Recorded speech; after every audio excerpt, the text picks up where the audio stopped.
The producer of Marvel Studios' Doctor Strange in the Multiverse of Madness was recently talking to Empire magazine, and he teases the complexity and the size and scale of the final battle. And it sounds absolutely amazing, to be honest with you.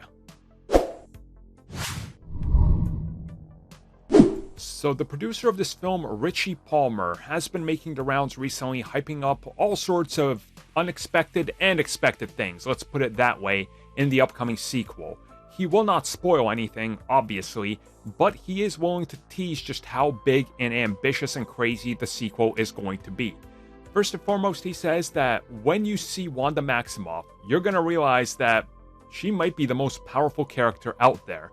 Her power almost knows no bounds, and who knows what could happen with that.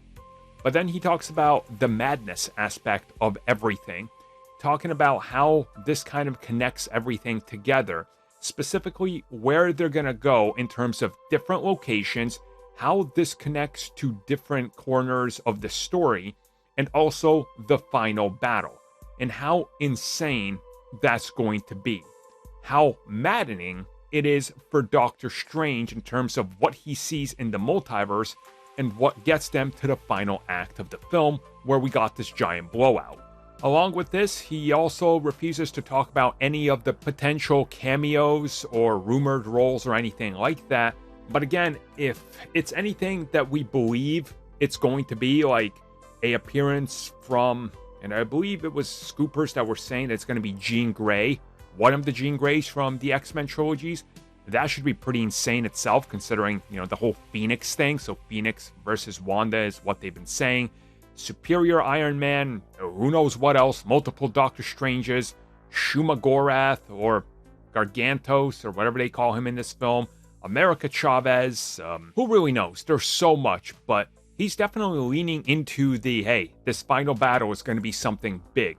And again, the thing that's echoed here is the Darkhold connecting pieces together and how they wanted the ending of this to be ambitious. Now again, we've heard this same thing recently, and previously they said that you have to kind of look at this as something that's as big as Spider-Man, and maybe even in comparison to Avengers Infinity War and Endgame, which again makes me think that this thing is just going to get out of hand in that third act. Like, it's going to be fan service the film in its entire third act, which realistically I think, well, Spider-Man, I think, showed that people are okay with that. And I mean, so didn't Avengers Endgame, and it looks like the upcoming Flash film is going to do that as well next year. So things are looking pretty good for this film. I mean, they're hyping it up, so let's hope it delivers.